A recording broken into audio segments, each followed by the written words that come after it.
নমস্কার, নিউজ আরসিবিএস এ আপনাদের স্বাগত। আপনাদের সঙ্গে রয়েছে আমি পায়েল। বিস্তারিত খবরে যাব, কিন্তু তার আগে দেখে নেব হেডলাইন্স।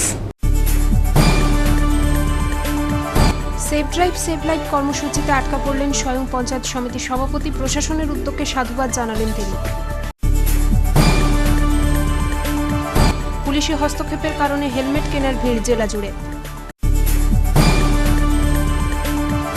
ট্রাফিক ব্যবস্থা ঢেলে সাজাতে উদ্যোগী প্রশাসন। ব্রিথ অ্যানালাইজার মেশিনের সাহায্যে পরীক্ষা তমলুকে।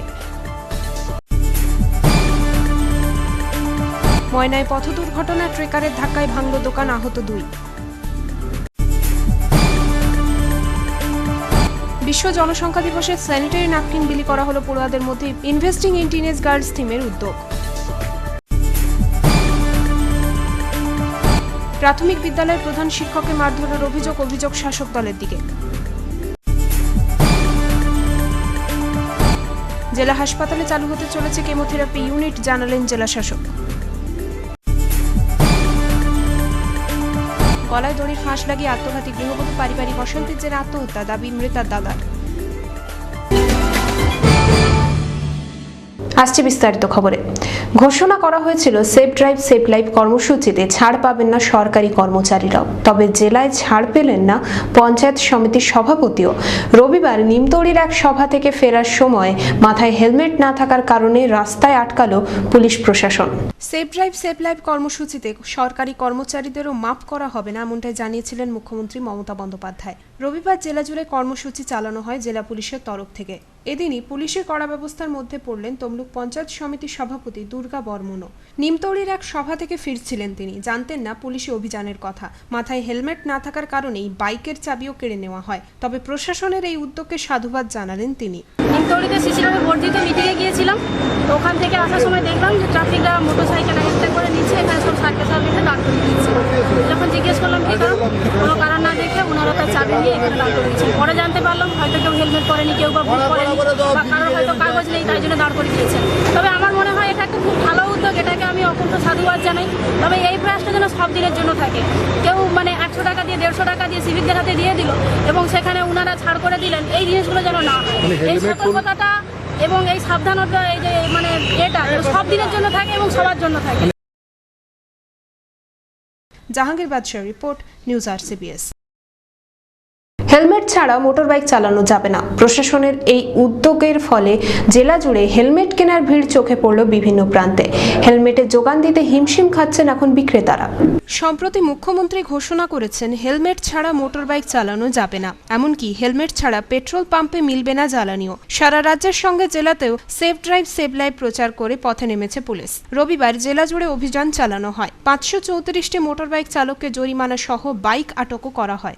সরকারের এই অভিযানে এবার হেলমেট কেনার তোড়জোড় শুরু করলেন বাইক আরোহীরা। পুলিশের তাড়নায় হেলমেট কিনতে জেলার দোকানগুলিতে লাগলো হুড়োহুড়ি। মহিষাদল, তমলুক, হলদিয়া প্রভৃতি জায়গায় ছবিটা ছিল একই রকম। পরিস্থিতি এমনই যে হেলমেট বিক্রি করতে দোকানদারদের সারা বছরই হাপিত্তেশ করে বসে থাকতে হয়। পুলিশি অভিযানের চোটে পুরনো হেলমেট তো বটেই, চাহিদা বৃদ্ধি পাওয়ায় নতুন হেলমেট দিতে পারছেন না ব্যবসায়ীরা।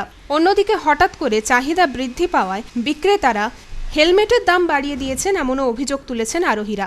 সেভ ড্রাইভ সেভ লাইফ কর্মসূচি গ্রহণ করা এবং কড়া হাতে পুলিশি মোকাবিলা করার আগে হেলমেট নিয়ে এতটা সচেতন ছিল না জনসাধারণ। শুধুমাত্র সাধের মোটরবাইক স্কুটার চালাতে পারবেন না বলেই কি জনসাধারণের হেলমেট কেনার তাগিদ? তাহলে প্রশ্ন উঠছে, গতির জীবনে কি প্রাণের কোনো মূল্য নেই? চেকের ব্যাপারের জন্যই হয়তো বেড়েছে, মানুষও চিন্তা ভাবনা উন্নত হচ্ছে মনে হচ্ছে। মানুষ এটা নিচ্ছে, হ্যাঁ, মানে যেটা আজ থেকে 4 দিন আগে দেখা যেত বা না সেরকম ছিল না, 3-4 মধ্যে অনেকটাই কিনছে। হ্যাঁ, কিরকম দাম? হেলমেট বিভিন্ন দামের আছে, 500, 1000, 1200। রঞ্জন মাইতির রিপোর্ট, নিউজ আরসিবিএস। সোমবার রাতে ব্রিথ অ্যানালাইজার মেশিনের সাহায্যে পরীক্ষা চালানো হলো পুলিশ প্রশাসনের তরফ থেকে। সোনাপেতায় এদিন রাতেই একটি ট্র্যাঙ্কার ও মারুতি গাড়ির চালককে গ্রেপ্তার করে পুলিশ। পরে তাদের ছেড়ে দেওয়া হয়। ট্রাফিক ব্যবস্থাকে ঢেলে সাজাতে উদ্যোগী হয়েছে সরকার। সেই সঙ্গে কড়া পদক্ষেপ গ্রহণ করে দুর্ঘটনা রুখতে বিশেষ ব্যবস্থা নেওয়া হয়েছে। রাত 10টার পর থেকে বাইক রেসিং কিংবা র্যাশ ড্রাইভিং এর মতো ঘটনা বরদাস্ত করা হবে না, এমনটাই জানিয়েছেন মুখ্যমন্ত্রী। রবিবার জেলা জুড়ে সেভ ড্রাইভ সেভ লাইফ কর্মসূচি পালন করা হয়। রবিবারের পরীক্ষণের পর সোমবার রাতে ব্রিথ অ্যানালাইজার মেশিনের সাহায্যে পরীক্ষা চালানো হলো পুলিশ প্রশাসনের তরফ থেকে। মূলত মদ্যপান করে চালকেরা গাড়ি চালাচ্ছেন কিনা তা জানতেই এই ব্যবস্থা গ্রহণ করা হয়। সোমবার রাতে তমলুক থানার সোনাপেতা টোল প্লাজাতে পরীক্ষা করেন DSP traffic Swapan Ghosh, ASI Kalyan Kundu সহ আধিকারিকেরা। ব্রিথ অ্যানালাইজার মেশিনের মাধ্যমে মদ্যপানের মাত্রা নির্ণয় করা যাবে, সেই সঙ্গে মেশিনে ধরা পড়বে গাড়ির নাম্বার, ড্রাইভিং লাইসেন্স নাম্বারও। সোমবার রাতেই একটি ট্র্যাঙ্কার ও একটি মারুতি গাড়ির চালককে গ্রেপ্তার করে পুলিশ, পরে তাদের ছেড়ে দেওয়া হয়। আজ আমরা এখানে যারা মদ্যপ অবস্থায় গাড়ি চালায় মূলত তাদের বিরুদ্ধে একটা অভিযান চালাচ্ছি, কারণ মদ্যপ অবস্থায় গাড়ি চালালে অ্যাক্সিডেন্টের সম্ভাবনা খুব বেড়ে যায়। ওই জন্য যারা মদ্যপ অবস্থায় গাড়ি চালায় তাদেরই ধরার জন্য আজকে আমাদের অভিযান। আমাদের এই অভিযানে আজকে আমাদের সঙ্গে একটি বিশেষ ধরনের মেশিন আছে, সেটাকে ব্রিথ অ্যানালাইজার বলা হয়। এর সাহায্যে আমরা ধরতে পারবো যে উনি মদ্যপ অবস্থায় আছেন বা নেই। কিভাবে ধরতে পারবেন? আচ্ছা, নিয়মটা হচ্ছে যে এটা একটা ইলেকট্রনিক ডিভাইস, এটার মধ্যে ওনাকে ফু দিতে বলা হবে। একটা টিউব আছে, একটা মাস্কের মতো আছে, এটা দিয়ে উনি যদি ফু দেন কিছুক্ষণ, তাহলে পরে উনি কতটা অ্যালকোহল নিয়েছেন তার মাত্রাটা কিন্তু এই মেশিনের সাহায্যে রেকর্ড হয়ে যাবে এবং একটা প্রিন্টও চলে আসবে তার মধ্যে উনি কতটুকু অ্যালকোহল নিয়েছেন। এই প্রিন্টে ওনার নাম থাকবে, গাড়ির নাম্বার থাকবে, ড্রাইভিং লাইসেন্স থাকবে। সেলিম আহমেদের রিপোর্ট, নিউজ RCBS। নিয়ন্ত্রণ হারিয়ে দোকানে ধাক্কা ট্রেকারের ঘটনায় আহত হলেন দুজন। ময়নার খেজুরতলা বাজারের ঘটনা। মঙ্গলবার ঘটনার জেরে দুটি দোকান ভেঙে যায়। দুর্ঘটনাগ্রস্ত ট্রেকার উদ্ধার করতে এলে ব্যবসায়ীদের বাধার সম্মুখীন হন পুলিশ।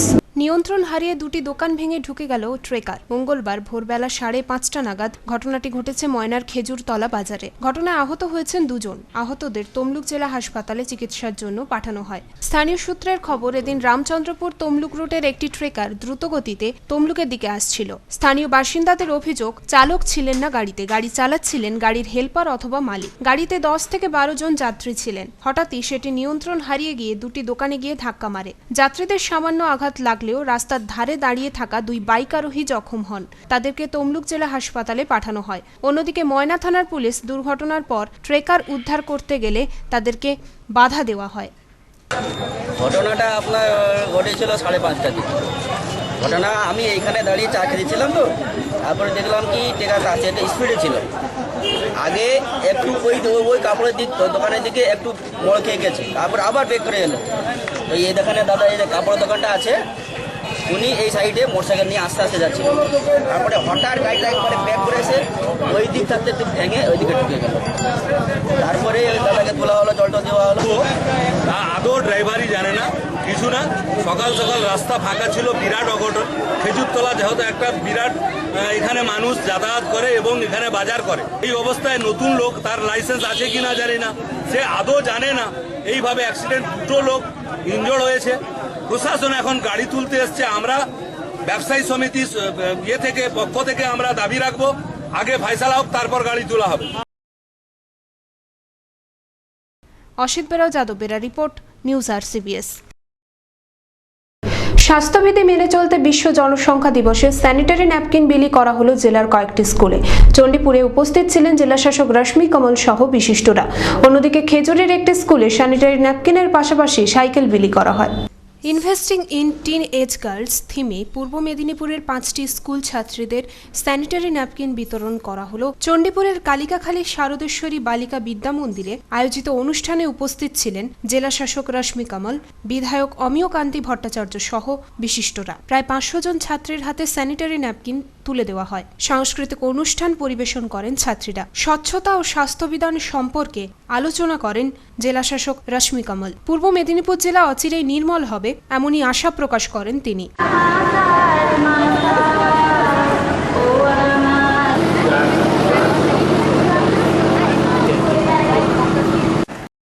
অন্যদিকে খেজুরি এলাকার ঠাকুরনগর নন্দ মহিলা বিদ্যাপীঠে স্যানিটারি ন্যাপকিন বিতরণ করা হলো সোমবার। সেই সঙ্গে সাইকেলও তুলে দেওয়া হয় ছাত্রছাত্রীদের হাতে।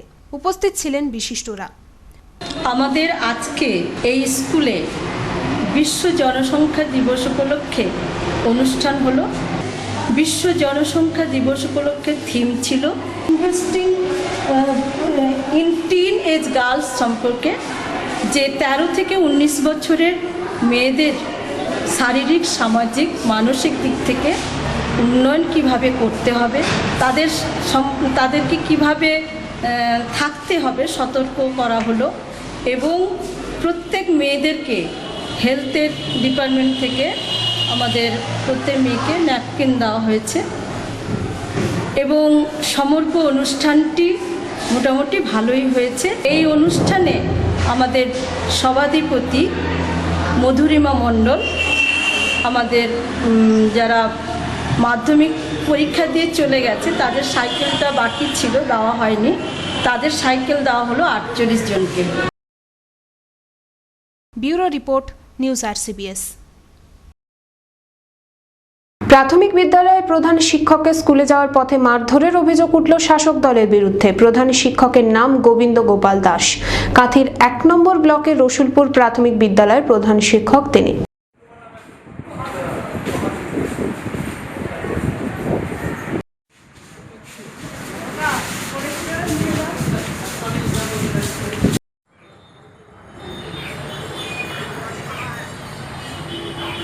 আমি যেমন প্রতিদিন স্কুলে যাচ্ছিলাম, স্কুলের পথেই কুসুমপুর অঞ্চল অফিসে টিএমসির পক্ষ থেকে ডেপুটেশন নাকি একটা দেওয়া হচ্ছিলো। ওখানে গ্যাদারিং, বিশাল গ্যাদারিং ছিল। আমি এই গ্যাদারিংয়ের মধ্য দিয়ে যখন পাস করছি তখন হঠাৎ কয়েকজন ছেলে আমাকে সিপিএমের দালাল এই সমস্ত কথা বলে হঠাৎ করে মারতে শুরু করে এবং আমার বুকে খুব জোরে প্রথমে মারে। তারপরে আমাদের বাইক থেকে টেনে হিসেবে মারতে শুরু করে। জাহাঙ্গীর বাদশাহ রিপোর্ট, নিউজ RCBS। ক্যান্সার রোগীদের জন্য জেলা হাসপাতালে চালু হতে চলেছে কেমোথেরাপি সেন্টার, এমনই জানালেন জেলাশাসক রশ্মি কামাল। জেলাশাসক, জেলা স্বাস্থ্য আধিকারিক এবং পরিবহন মন্ত্রীর যৌথ আলোচনায় এই সিদ্ধান্ত গ্রহণ করা হয়েছে। মূলত জেলায় কেমোথেরাপির বন্দোবস্ত না থাকায় রোগীদের পাড়ি দিতে হতো কলকাতায়। জেলা হাসপাতালে এই কেন্দ্র চালু হলে উপকৃত হবেন রোগীরাই।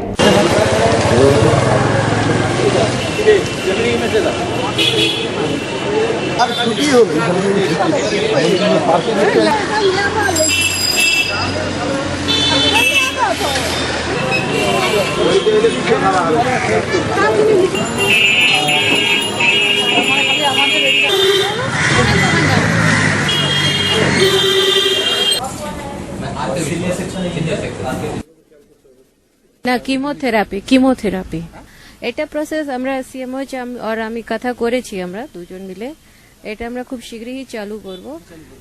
কিমোথেরাপি ইউনিট যে আছে, ক্যান্সার কিমোথেরাপি ইউনিট, যেহেতু অনেক পেশেন্টস আছে যাকে শুধু কেমোথেরাপির জন্য একদিন পুরো গিয়ে কলকাতায় বসে থাকতে হবে হয়, আর তারপরে ফিরত আসে, অনেক টাইম ওদের নষ্ট হয়। আর এটা তো খুব বড় প্রসিজার নেই, যার জন্য এত টাইম নষ্ট করে কলকাতা যাওয়া আসা, সেই জন্য আমরা এখানে একটা ছোট ইউনিট চালু করতে চাইছি, তমলুক জেলা হাসপাতালে। জাহাঙ্গীর বাদশাহ রিপোর্ট, নিউজ RCBS। রবিবার সকালে কোলাঘাট থানা শাহরা গ্রামে গলায় দড়ির ফাঁস লাগিয়ে আত্মঘাতী হলেন এক গৃহবধূ। পারিবারিক অশান্তির জেরে এই আত্মহত্যা, এমনটাই দাবি মৃতার দাদার। শনিবার রাতে বিয়ে উপলক্ষে বাজারে যান মৃতার স্বামী। এরপর স্বামী বাড়ি ফিরে না আসায় রাত 11টা নাগাদ একাই রাস্তায় বেরিয়ে পড়েন তিনি। সেই সময় রাস্তায় একা দেখতে পেয়ে টহলরত তমলুক থানার পুলিশ পরিজনদের হাতে তুলে দেন ওই গৃহবধূকে। তারপরেই এই দুর্ঘটনা। গলায় দড়ির ফাঁস লাগিয়ে আত্মঘাতী হলেন এক গৃহবধূ। রবিবার ঘটনাটি ঘটেছে কোলাঘাট থানার শাহরা গ্রামে। মৃতার নাম রুমা মাইতি, বয়স 20। জানা গেছে শনিবার রাতে বন্ধুর বিয়ে উপলক্ষে বাজারে যান রুমার স্বামী সুব্রত। রুমার সন্দেহ হয় বিয়ে বাড়িতে তাকে না নিয়ে চলে গেছেন তিনি। রাত 10টা নাগাদ সুব্রতকে ফোনও করেন রুমা। এরপর স্বামী বাড়িতে ফিরে না আসায় রাত 11টা নাগাদ একাই রাস্তায় বেরিয়ে পড়েন তিনি। সেই সময় রাস্তায় টহল দিচ্ছিল তমলুক থানার পুলিশ। ওই গৃহবধূকে রাস্তায় একা দেখতে পেয়ে জিজ্ঞাসাবাদ করে পুলিশ। ফোন করা হয় রুমার স্বামী সুব্রত ও রুমার দাদা রূপক বেরাকে। পরিজনদের ডেকে গৃহবধূকে তাদের হাতে তুলে দেয় টহলরত পুলিশ। অন্যদিকে রবিবার সকালে সকলের অজান্তেই আত্মহত্যা করে বসেন রুমা। বাড়ি থেকে তার ঝুলন্ত দেহ উদ্ধার হয়। কিছুই হয়নি, কালকে আমাকে একটা বিয়ে বাড়ি ছিল আমাদের বন্ধুদের মধ্যে, আমি শুধু গেছিলাম, ও আমাকে যেতে দেবে। আমি তা ওকে বারণ করে আমি না যাবনি, আর আমাদের আজকে নয় অন্যদিন বিয়ে বাড়ি বলে আমি বাজার যাবো বলে বেরিয়েছি বাজার যাওয়ার। ওর সেটাই হচ্ছে মাথা। ও 10টার সময় ফোন করে আমাকে যে তুমি কোথায়, আমি বললাম যে দেখো আমি একজাস্ট চলে এসেছি, তুমি খাওয়া দাওয়া করে লো, দরকার হয় তুমি রুটি ফুটে বানিয়েছো, সব নিয়ে উপরে চলছে, আমি একটু পরে 11টার সময় আসছি। এই কথাই ওর আগে মার সঙ্গে এইখানে মা ওকে 2-3 বার ওইখান দিয়ে ধরে ধরে নিয়েছে, বাড়িতে শুই করেছে। মা শুয়েছে, ও ঘট করে এইখান দিয়ে বেরিয়ে রাস্তায় চলে গেছে। আমি বলি কি হলো, তুমি ঘর খুলো, ঘর খুলো। আমি ও এক ডাকেই আমি সাড়া দেয়, যতই যাই হোক না কেন আমি ডাকলেও সাড়া দেয়, কিন্তু সেই মুহূর্তে আমাকে সাড়া দেয়নি। সাড়া না দিতে আমি জানলা দিয়ে দেখছি, কাঁচে দেখা যায়নি, সেই পাইতে উঠে দেখি না। দাদাকে সাথে সাথে বলি, দাদা তুমি গেট ভাঙো। গেট ভেঙে ওরকম পয়সা খুলে নিয়ে গেলাম, ডেট হয়ে। প্রেম করেই সুব্রতর সঙ্গে বিয়ে হয় রুমার। বিয়ের পর থেকে পারিবারিক অশান্তি লেগে থাকতো দুজনের মধ্যে। পারিবারিক অশান্তির জেরেই গৃহবধূ আত্মহত্যা করেছেন, এমনটাই দাবি দাদা রূপক বেরার। পারিবারিক মানে একটু টুকটাক টুকিটাকি গন্ডগোল নিয়ে যাই হোক রাগের বসে একটা অঘটন ঘটে গেছে।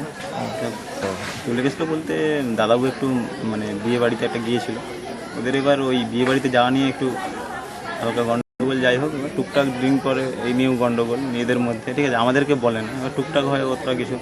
কালকে এবার বাড়ি থেকে বেরিয়ে গিয়েছিল, এবারে রোডে প্রশাসনিক রানিং গার্ড ছিল, ওরা ধরেছিল, ধরার পরে ওকে আমি পুলিশ, ওকে আমি ফোন করেছিলাম, ও তো ফোন তুলছে না, 2বার কথা। তারপরে পুলিশ আমাকে বললো যে মানে আমি এতে আছি। মারা গেছে গোলায় দেবো। জাহাঙ্গীর বাদশাহ report, news RCBS। News RCBS আজ এই পর্যন্তই। ফিরে আসবো আগামীকাল ঠিক এই সময়। নমস্কার।